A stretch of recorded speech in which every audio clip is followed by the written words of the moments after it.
Well, welcome everybody. My name's Tracey Robbins and I work for Eden Project and Eden Project Communities. There we are. Sorry, just a bit slow moving on. I just wanted before, and it does follow on what Linda said really nicely about that connection with nature, about Eden's mission. So most people know Eden as the visitor destination in Cornwall and think of it as a giant garden, but actually it has quite a big social aim. So Eden is all about trying to reconnect humankind with each other and the natural world, and through that power of transformation. So we have been for nearly 20 years trying to bring science, art and nature and communities together to explore how we can work towards a better future. 10 years ago, Eden set up their UK outreach programme that covers all 4 nations. And we, which is what I head up, are looking at our vision is a world full of happy and healthier communities where people know one another and neighbourhoods thrive. And we know that human connection is the basis to that. So our connection with each other and nature is a vital part of building our physical, mental and social health. And we really believe we need to help people feel hopeful about the future, which is a bit challenging right now, I'll be honest, and try and build that social capital so that we have those informal support networks that help us be resilient and help people face all the environment, social and political challenges ahead, and never more evident than what we see now. I have always took a neighbourhood approach, initially for loneliness, working for Joseph Rowntree Foundation, but as I put in the chat, I am a product of community development and believe in a place-based approach to a lot of the things that we do. So this is a place-based approach to connection of anybody of any age, because I think that interconnection of ages is incredible, and also the interconnectedness of people with different social skills and abilities is key for our sort of capacity and to build that social capacity. Really focus on making every connection and conversation count. We've worked really hard to reduce the stigma of people who feel lonely and who people feel disconnected. We often talk about loneliness as like hunger. Loneliness is your internal trigger telling you to seek company, as hunger would tell you to seek food. Do you know, feeling disconnected is actually, we are meant to be in groups. We are meant to be an interconnected species. So there's nothing stigmatizing about feeling that disconnection. We really try and keep things in that informal sphere. So our ethos, nobody's DBS checked in the work that we do. It's all about those informal connections and support networks that people can build in a place-based approach that then go on to friendships and meaningful relationships. And I think as soon as you go into the formal volunteering and service provision, then the bureaucracy and funding and other layers come in.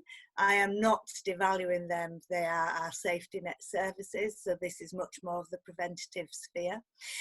We think it's really, really important to give people reasons to connect and stay connected.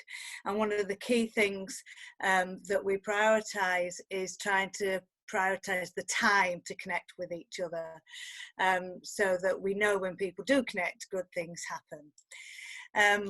These are just a few stats from some research. We know that the cost of disconnected communities costs the UK £32 billion a year. And that is the impact on our services, whether they be health, police, charities. For 1 in 20 people, talking to the neighbour is the highlight of their day. Yet before COVID, and I will caveat that, over half of us would rarely say hello or good morning to our neighbours. And what we do find is when people do get involved in community activities, 8 out of 10 people stay in touch with the people they meet. And that, of course, reduces our sense of isolation, increases our sense of well-being and connection to others. I often talk, and if you're all in the loneliness field, you will know the sort of saying about the permission of snow. So we will often talk about snow. So when snow, there's a flood crisis, it gives people time and permission to connect. People come out and clear their driveways. Oh, can you hear me? Sorry, can you hear me? Yes, you can. Sorry, I got a little note saying a bit of interference, but now it's better again. Sorry, I do like to do a Dalek impression from now and again. So we know that when it snows, we come out and we help our neighbours, and we'll help people by clearing the roads. And what it does is give us permission or a reason to connect and the time to do so. So for 10 years, we've been doing the Big Lunch, which is an annual Thanksgiving weekend for neighbours. And what we try to do with this is give people a reason and permission to connect, to carve out a certain time in the calendar that people want to connect, and hopefully people will form friendships and connections over food.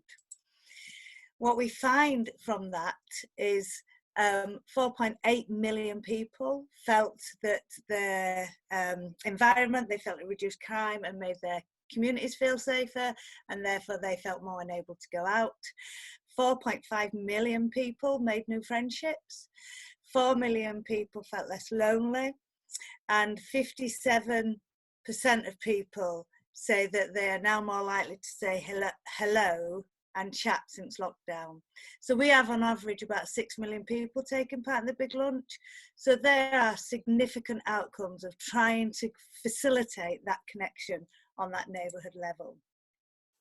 What we've seen recently is a very long crisis. So you could say that the COVID-19 has given us permission and time to connect over a sustained and continuous point of time. And I think we've been having a little look at the impacts, positive and negatives, of COVID. We just did a recent research poll, and we found that 23 million people were facing mental health issues during the lockdown, and it particularly affected under 24s and single parents.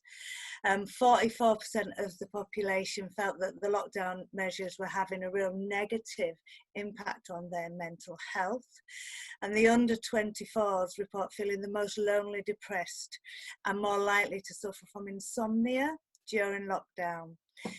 And half of the population are worried about another pandemic could happen. And I think what we hear is all the joy and the celebration of neighbourliness and people connection and caring for each other. And what we miss is some of these underlying impacts on people. We also found out now, please. Thank you. We also found out that 1 in 5 people were worried about their mental health effects on someone they knew, so they were concerned about someone else, and they felt that the pandemic has left them feeling vulnerable, which of course will affect long-term mental health and well-being. There's a lot of people that experience the corona coaster, I can't say that, but that roller coaster ride of being positive and up 1 minute and then crushingly depressed the next. And women are more likely to experience that than men. 1 in 5 people have gone for more than a fortnight now without a face-to-face conversation with someone outside their household.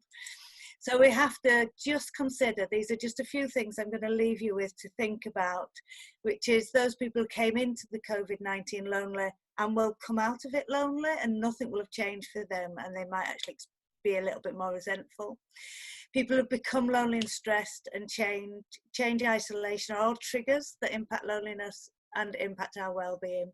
Those who are bereft, those who have become connected and now are fearful that when people go back to work, they will be once more left behind and experience that isolated now that they've got that community. And of course, for those whom this time has actually restored their well-being, for those people who have actually found themselves and are really fretful about going back. So these were just some of the things I want to share with you and some thoughts. You can tell I'm not an academic, but these are a couple of reports that Eden Projects have done. One is about closing the distance and the other is about the cost of disconnected communities. And Great. I'm happy to take any questions. Thank you very much. A question that's come up from the chat is about the balance between whether you're largely about sort of new initiatives, or what the balance is between that and trying to support existing community initiatives, clubs and networks that might already be around. I think we support anybody who brings people together. So we have the big lunch, which is a first step for anybody. They could be new and old. We've had them running for 10 years. We also have a network of community activists and community-led groups, and we encourage anybody who is trying to make a positive change where they live to apply to go to one of our camps at the Eden Project, which is a inspirational residential for those people that are making a positive difference. They're not running at the moment, as you can imagine, but we have a network of 1,500 activists and a network page that any group, new or established, could join and get that peer-to-peer support.